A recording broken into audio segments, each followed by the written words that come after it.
मगर साथ देने का वादा करो। मैं आज बात एक ऐसे शहंशाह ए तरन्नुम की जिसकी मधुर, सुरीली और मिश्री से घुली आवाज के दीवाने थे लाखों करोड़ों लोग, जिनकी आवाज सुने बिना नहीं होती थी इन लोगों की सुबह। बहारों फूल बरसाओ मेरा महबूब। बात एक ऐसे महान स्वर सम्राट की जिसकी आवाज सुनकर लोग भूल जाते थे अपने सारे दर्द और गम, जो बना लाखों करोड़ों लोगों के टूटे दिलों का मरहम। इन्हें देख कर जी रहे हैं सभी। एक ऐसा गायक जिसके गानों ने प्रधानमंत्री तक को रुला दिया, जो गाता तो उसके गले से निकल आता था खून और आंखों में आ जाते थे आंसू। बात एक ऐसे सुरों के उस्ताद की जिसका गाना आखिरी ख्वाहिश के तौर पर सुनना चाहते थे मौत की सजा पा चुके कैदी। बड़ी मस्तानी है मेरी महबूबा। एक ऐसा महान गायक जो हर हीरो के हिसाब से गाता था गाने। यही वजह है कि हिट होने के लिए हीरो अपनी फिल्म में गाना गवाने के लिए करते थे हजारों मिन्नतें। दर्दे दिल दर्दे जिगर दिल में जगा। पाकिस्तान में जन्मे इस शायर ने हिंदुस्तान की मोहब्बत में गा दिया था एक ऐसा देशभक्ति भरा गीत कि पाकिस्तान ने इनके गाने पर लगा दी थी पूरी तरह पाबंदी। अपनी आजादी को हम हरगिज मिटा सकते नहीं। लेकिन क्यों 4,500 से ज्यादा गाना गाने वाले इस लेजेंडरी सिंगर का करियर बर्बाद करने के लिए एक म्यूजिक डायरेक्टर ने लगा दिया था एड़ी चोटी का जोर। ये दुनिया ये महफिल। और क्यों इतना महान करियर होने के बाद भी ये गायक तरसता रहा सम्मान को। ये भी बताएंगे कि कैसे इस गायक की मौत के बाद उमड़ी लाखों की भीड़ को काबू करने के लिए पुलिस के छूट गए थे पसीने, और आज भी कई लोग इनकी कब्र की मिट्टी उठा कर ले जाते हैं घर और उसे खाते भी हैं। तू तो न आए तेरी याद सता। नमस्कार, आदाब। कोई और नहीं, हम बात कर रहे हैं सुरों के सम्राट, गायकी की दुनिया के तानसेन और हर दिल को छू लेने वाली मीठी और बेहद सुरीली आवाज के धनी मोहम्मद रफी की। लेकिन क्या आपको पता है कि इस महान गायक का सितारा जितना बुलंदी पर चमक रहा था, उससे कहीं ज्यादा इनकी जिंदगी उतार चढ़ाव भरी रही है। कौन था? लाहौर की गलियों में खेलने वाला फिक्को, जो आगे चलकर बन गया था भारत का चहीता मोहम्मद रफी। कैसे नाई की दुकान पर काम करने वाला बच्चा एक फकीर की वजह से बन गया सुरों का बेताज बादशाह, आपको सब कुछ बताएंगे। लेकिन उससे पहले बात करते हैं मोहम्मद रफी के शुरुआती जीवन के बारे में। नमस्कार, आदाब। आप सभी का स्वागत है बॉलीवुड सिने बायोग्राफी के इस एपिसोड में। लिखे जो खत तुझे वो तेरी याद में हजारों रंग के। मोहम्मद रफी साहब का जन्म 24 दिसंबर 1924 को पंजाब के कोटला सुल्तान सिंह में हुआ था। इनके पिता हाजी अली और माँ अल्लाह रखी बेहद विनम्र स्वभाव के थे और बेहद इज्जतदार लोगों में गिने जाते थे। भाई बहनों में रफी दूसरे सबसे बड़े भाई थे। उनके अलावा भाई मोहम्मद शफी, मोहम्मद दीन, मोहम्मद इस्माइल, मोहम्मद इब्राहिम और बहनें चिराग बीबी और रेशमा बीबी थी। मोहम्मद रफी को सब प्यार से फिक्को कहकर बुलाते थे। रफी साहब का परिवार बेहद रूढ़िवादी था। मेहनत से काम करना और खुदा की इबादत करना ये हमेशा से इन्हें सिखाया गया था। नाच गाने से ये परिवार कोसों दूर रहता था। लेकिन कहते हैं ना कि पूत के पाँव पालने में ही दिखाई देने लगते हैं। ऐसा ही कुछ उस छोटे से बच्चे फिक्को के साथ भी था। घर पर तमाम पाबंदियों के बाद भी फिक्को यानी मोहम्मद रफी को गाना सुनकर ऐसा महसूस होता था जैसे ये चीज उन्हें अपनी ओर आकर्षित कर रही है। हालांकि उस उम्र में गायकी और शब्दों की जानकारी उन्हें नहीं थी। बावजूद इसके जैसे ही कोई गाना उनके कानों में गूंजता, वो सीधे उनके दिल से होता हुआ जुबान पर चढ़ जाता था। हालांकि रफी साहब इस बात का पूरा ख्याल रखते थे कि वो गाना कहीं उनके वालिद न सुन ले, इसलिए चुपके से गुनगुनाया करते थे। मैंने पूछा चांद से कि देखा है कहीं मेरे यार सा। मोहम्मद रफी जब महज 9 साल के थे तभी उनका परिवार लाहौर शिफ्ट हो गया था। रफी को शुरुआत से ही पढ़ाई लिखाई में कोई दिलचस्पी नहीं थी। यही वजह थी कि उनके पिता ने उन्हें बड़े भाई के साथ खानदानी नाई की दुकान में लगा दिया। 9 साल के मासूम रफी नूर मोहल्ले के भाटी गेट की दुकान पर नाई बन चुके थे। घर वालों को भले ही मोहम्मद रफी में एक बेहतर हज्जाम नजर आता हो, लेकिन किस्मत उनके लिए सुनहरी स्याही से तकदीर लिख रही थी। उस वक्त किसी ने भी नहीं सोचा था कि भाटी गेट पर बाल काटने वाला ये छोटा सा बच्चा, जिसे आज मोहल्ले के चंद लोग ही जानते हैं, आने वाले समय में पूरी दुनिया पर छा जाएगा। रफी साहब लग तो गए थे हजामत की दुकान पर, लेकिन इसी बीच उनके साथ कुछ ऐसा हुआ जिसने उनकी आने वाली जिंदगी बदल कर रख दी। दरअसल मोहम्मद रफी जहाँ रहते थे वहाँ उनके घर के सामने से एक फकीर गाना गाते हुए और मांगते हुए निकलता था। जब पहली बार उस गाते हुए फकीर की आवाज इस छोटे से फिक्को के कान में गई तो उसे कुछ ऐसा हुआ मानो किसी ने कोई जादू कर दिया हो। फकीर की उस आवाज से रफी साहब ऐसे मंत्रमुग्ध हुए कि वो इसके पीछे पीछे गाना सुनते हुए दूर तक निकल गए। इस घटना के बाद अब ये सिलसिला चल पड़ा। वो फकीर आता और गाता हुआ निकल जाता, उसके पीछे पीछे मोहम्मद रफी भी अपने छोटे छोटे कदमों के साथ चलते जाते। बाजार से होते हुए जब वो फकीर गाँव की सरहद से बाहर निकल जाता तो मोहम्मद रफी वहीं से वापस आ जाते थे। यहाँ एक दिलचस्प बात और है कि मोहम्मद रफी सिर्फ उस फकीर का पीछा करके गाना ही नहीं सुनते थे, बल्कि वापस आकर उस गाने को गुनगुनाया भी करते थे। जब वो नाई की दुकान पर बाल काटते तो उसी गाने को प्यारी सी आवाज में दोहराया करते थे, जिसको सुनकर कटिंग कराने वाला व्यक्ति भी बहुत इत्मीनान से हजामत बनवाता था। बात है साल 1933 की, जब पंडित जीवनलाल बाल कटवाने उनके पास पहुँचे। आदतन रफी साहब यहाँ काम करते हुए अमृतसर स्टाइल में वारिस शाह का हीर गुनगुना रहे थे और बाल काटते जा रहे थे। भले ही रफी साहब अभी तक एक नौसिखिया बच्चे हों, लेकिन उस वक्त भी उनकी आवाज में वो जादू था कि पंडित जीवनलाल बहुत ही प्रभावित हुए। वो समझ गए कि ये बच्चा कोई मामूली बच्चा नहीं, बल्कि इसके गले में कुदरत ने एक अनोखी कला देकर इसे भेजा है। यहाँ से जाने के बाद जीवनलाल ने मोहम्मद रफी को ऑडिशन के लिए बुलाया, जिसमें रफी साहब बहुत आसानी से कामयाब हो गए। इसके बाद जीवनलाल ने रफी साहब को संगीत की ट्रेनिंग दी और पंजाबी गीत सिखाया। अब धीरे धीरे मोहम्मद रफी और पारंगत होते चले गए। जैसे जैसे दिन बीत रहे थे, कुदरत भी इस बाल काटने वाले छोटे से फिक्को को सुरों का शहंशाह मोहम्मद रफी बनाने में लगी हुई थी।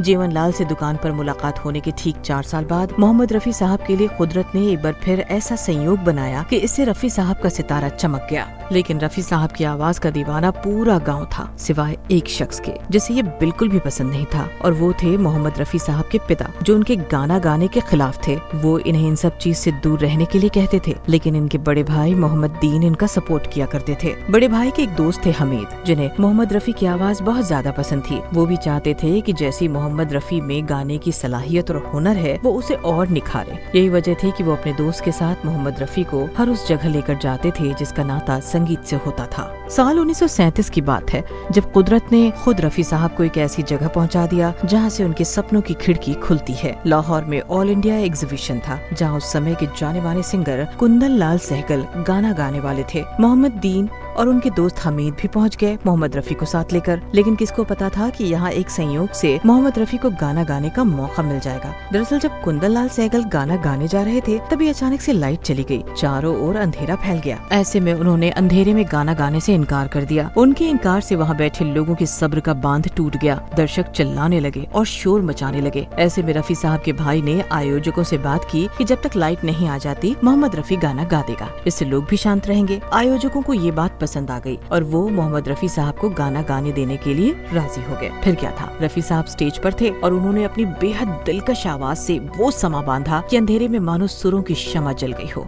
हर कोई वाह वाह ही कर रहा था और ये सब कमाल था बिना माइक के, क्योंकि लाइट थी ही नहीं। केएल सहगल को सुनने के लिए उस वक्त के बहुत बड़े म्यूजिक डायरेक्टर श्याम सुंदर भी आए हुए थे, और जब उन्होंने इस 13 साल के बच्चे की आवाज सुनी तो वो काफी प्रभावित हुए। शो के बाद उन्होंने मोहम्मद रफी को बुलाया और उनका नाम पूछा। यहाँ से जाने के बाद रफी साहब श्याम सुंदर से मिलते रहे। वो म्यूजिक भी सीख रहे थे। ये वही श्याम सुंदर है जिन्होंने मोहम्मद रफी साहब को पहला मौका दिया। इन्हीं की मदद से मोहम्मद रफी फिल्मों में आए। जब वो 20 साल के थे तो उन्हें पहला ब्रेक गुल बलोच नाम की एक पंजाबी फिल्म में मिला, जिसमें उन्होंने सोनिए ओ हीरे गाना गाया।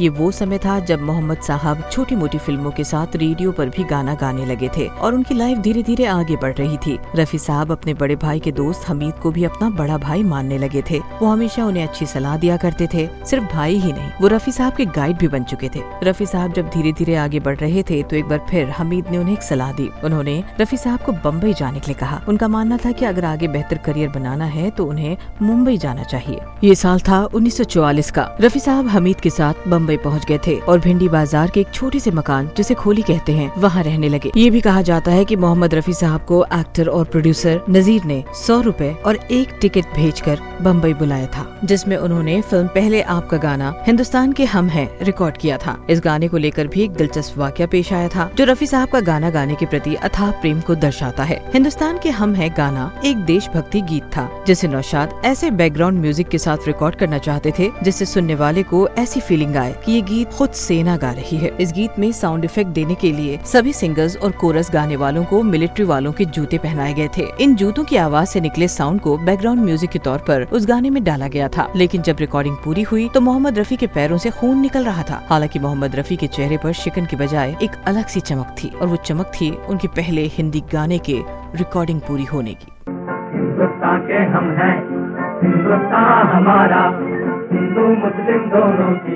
रफी साहब का गाने के प्रति लगन और जज्बा कमाल का था। ये बात बायोग्राफी नौशाद नामा में देखने को मिलती है। फिल्म बैजू बावरा के ओ दुनिया के रखवाले गीत को मोहम्मद रफी को बहुत ऊंचे स्केल में रिकॉर्ड करना था। गाने में कोई कमी ना रहे इसके लिए उन्होंने कई दिनों तक घंटों रियाज किया। लेकिन जब गाने की रिकॉर्डिंग हुई तो कुछ ऐसा हुआ जिसने सबको हैरान कर दिया था। गाने की फाइनल रिकॉर्डिंग के बाद मोहम्मद रफी साहब के गले से खून निकल आया था और उन्हें इतनी तकलीफ हुई थी कि इसके बाद उन्होंने कई महीनों तक कोई गाना नहीं गाया। जिस तरह से रफी साहब ने इस गाने में अपना सारा दमखम लगा दिया, उसी तरह ये गाना लोगों के दिलों में ऐसा उतर गया कि लोग इसे मरते दम तक भी याद रखते थे। ऐसा ही एक वाकया तब पेश आया जब फांसी पर चढ़ने जा रहे एक कैदी ने मरने से पहले मोहम्मद रफी का गाना सुनने की फरमाइश कर दी थी। संगीतकार नौशाद ने एक कार्यक्रम के दौरान ये खुलासा किया। वो बताते हैं कि उनके निर्देशन में मोहम्मद रफी की आवाज में गाया गया गीत ओ दुनिया के रखवाले को एक कैदी ने फांसी पर चढ़ने से पहले आखिरी ख्वाहिश के रूप में सुनने की इच्छा व्यक्त की। जेल अधिकारियों ने भी निराश न करते हुए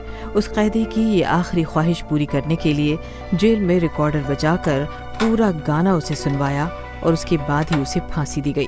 ओ दुनिया के रखवाले सुन दर। मोहम्मद रफी और नौशाद की जोड़ी ने कुल 41 फिल्मों में एक साथ काम किया। 70 के दशक में नौशाद ने एक रेडियो इंटरव्यू में कहा था, मैंने बड़े से बड़े गायक को सुरों से हटते हुए देखा है, एक तन्हा मोहम्मद रफी हैं जिनको कभी सुरों से हटते हुए नहीं देखा। रफी साहब के इस दुनिया से रुखसत होने के बाद नौशाद इतना टूट गए थे कि वो कहते थे कि रफी और मैं हमेशा एक हुआ करते थे। उनके जाने के बाद मैं सिर्फ 50% बचा रह गया हूँ। मैं अल्लाह से दुआ मांगूंगा कि वो रफी को इस दुनिया में सिर्फ 1 घंटे के लिए दोबारा भेज दे ताकि मैं अपनी बेहतरीन संगीत रचना कर सकूं। मेरी कहानी भूलने वाले तेरा।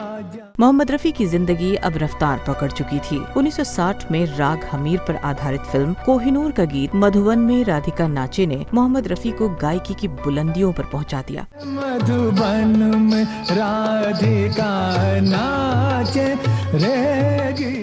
नौशाद के अलावा मोहम्मद रफी, शंकर जयकिशन, SD बर्मन, OP नैयर और मदन मोहन जैसे म्यूजिक डायरेक्टर्स की पहली पसंद बन चुके थे। अनमोल गुड़िया, शहीद, दीदार और कोहिनूर जैसी फिल्मों में बेहतरीन गाने गाते हुए रफी साहब स्टार बन गए थे। वो न सिर्फ एक से बढ़कर एक बेहतरीन गाने गाते जा रहे थे बल्कि सुपरस्टार दिलीप कुमार, राजेंद्र कुमार, धर्मेंद्र, शमी कपूर और राजेश खन्ना की आवाज भी बन गए थे।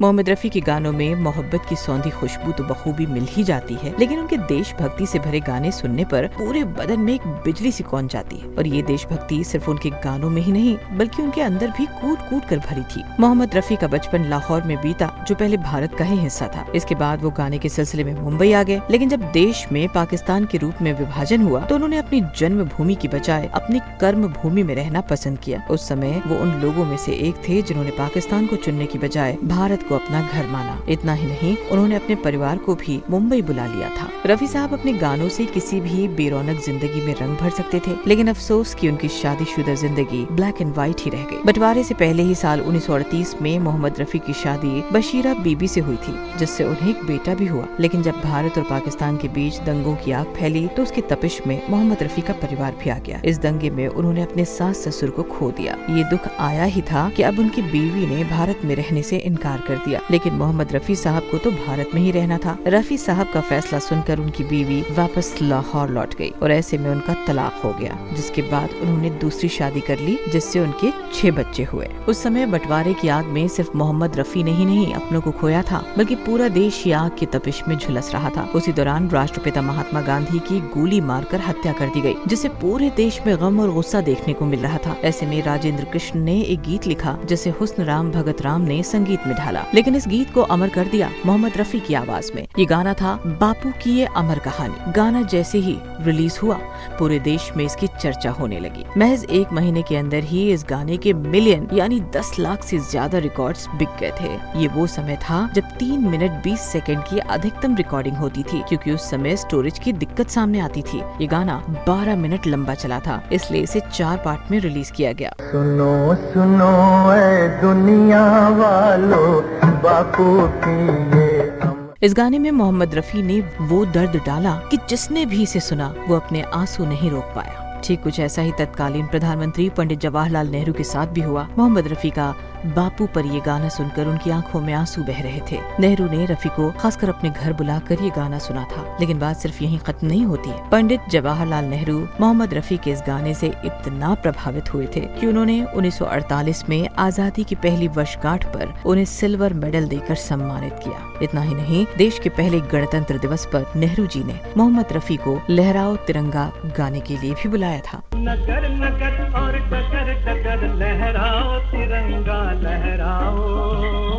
साल 1971 में भी भारत पाकिस्तान युद्ध के दौरान एक ऐसा ही देशभक्ति से लबरेज गाना रिलीज किया गया था। रफी द्वारा गाए गए इस गाने कश्मीर है भारत का, कश्मीर न देंगे को खूब सराहा गया, लेकिन ये बात पाकिस्तान को नागवार गुजरी और वहाँ मोहम्मद रफी को बैन कर दिया गया। कश्मीर है भारत का, कश्मीर न देंगे। रफी साहब की आवाज में वो दीवानगी थी कि जो उन्हें पल भर के लिए सुनता वो वहीं बैठकर सारे काम काज छोड़कर सुनता ही रह जाता। उनकी मखमली आवाज कब सुनने वाले के कानों से होकर दिल में उतर जाती थी ये पता ही नहीं लगता था। उनके इसी गाने के मुरीद थे उनके प्रतिद्वंदी किशोर कुमार। हालांकि किशोर कुमार और मोहम्मद रफी को एक दूसरे के कड़ा मुकाबले वाला दिखाया जाता है, लेकिन असल में वो एक दूसरे के अच्छे दोस्त थे। मोहम्मद रफी में वो काबिलियत थी कि वो भारत ही नहीं बल्कि विश्व में अकेले ऐसे गायक थे जिन्होंने एक दूसरे प्लेबैक सिंगर को अपने स्वर दिए हैं। उन्होंने 2 फिल्मों रागिनी और शरारत में किशोर कुमार के लिए गाने गाए। किशोर कुमार का मोहम्मद रफी के प्रति प्रेम और आदर का अंदाज इस बात से आप लगा सकते हैं कि एक शो के दौरान जिसमें रफी और किशोर दोनों शामिल थे, किसी फैन ने किशोर कुमार से ऑटोग्राफ देने का अनुरोध किया। किशोर ने रफी की तरफ इशारा करते हुए कहा, अरे मेरे से क्यों ऑटोग्राफ ले रहे हो बंधु, संगीत तो उधर है। रफी साहब के फिल्मी गानों में भले ही एक से बढ़कर एक विविधता और उतार चढ़ाव हो, लेकिन निजी जिंदगी में वो बेहद नेक दिल, विनम्र, कम बोलने वाले और जमीन से जुड़े हुए व्यक्ति थे। उनकी नेक दिली का सबूत उनके ड्राइवर के किस्से से सामने आता है। मोहम्मद रफी साहब लग्जरी गाड़ियों के बेहद शौकीन थे। उन्होंने अमेरिकी इंपोर्टेड कार इम्पाला खरीदी थी। ये राइट हैंड ड्राइव वाली कार थी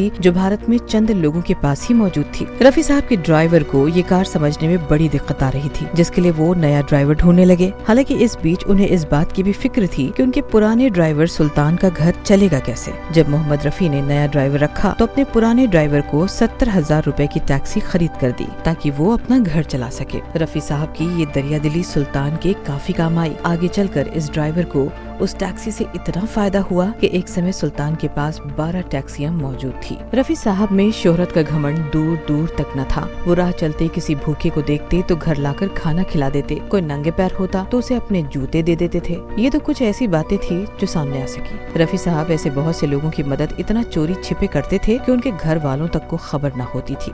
ऐसा ही एक किस्सा उनकी मृत्यु के बाद सामने आया। मोहम्मद रफी साहब की मौत के कुछ दिनों बाद एक फकीर उनके घर आया और रफी साहब से मिलने की जिद करने लगा।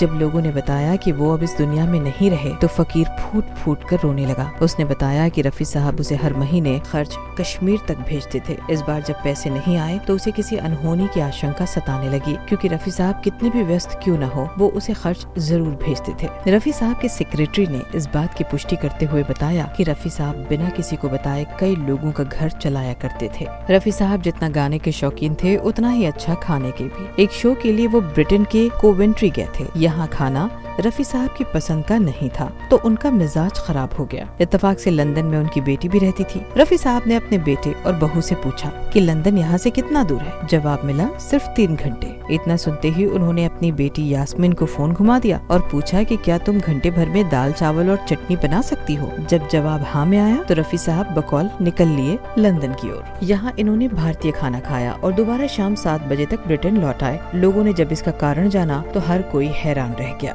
रफी साहब फिल्मी दुनिया के वो तानसेन थे जिन्होंने दुनिया को ये बताया कि प्लेबैक सिंगिंग आखिर होती क्या है, या ये कहना बेहतर होगा कि उन्होंने प्लेबैक सिंगिंग को एक नई पहचान दी। रफी साहब को अपने करियर में 14वीं का चांद हो तुम, तेरी प्यारी प्यारी सूरत को, चाहूंगा मैं तुझे सांझ सवेरे, बहारों फूल बरसाओ, दिल के झरोके में तुझको बिठाकर और क्या हुआ तेरा वादा गीत के लिए कुल 6 फिल्म फेयर पुरस्कार मिले। 1977 में आई फिल्म हम किसी से कम नहीं के एक गीत क्या हुआ तेरा वादा के लिए रफी को पहली बार सर्वश्रेष्ठ पार्श्व गायक का राष्ट्रीय पुरस्कार भी मिला। कोई आए कोई हम किसी से कम नहीं।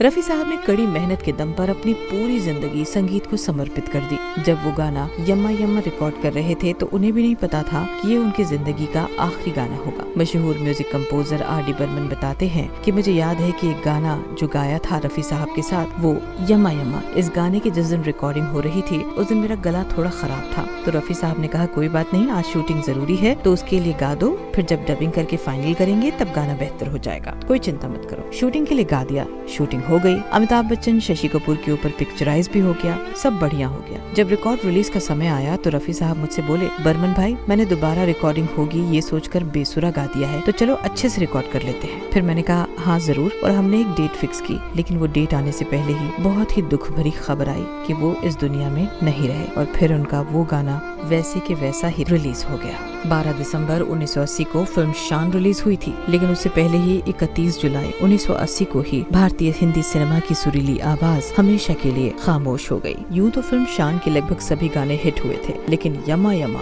उस दौर की पार्टीज की शान बन गया था और इस गाने ने खूब धूम मचाई।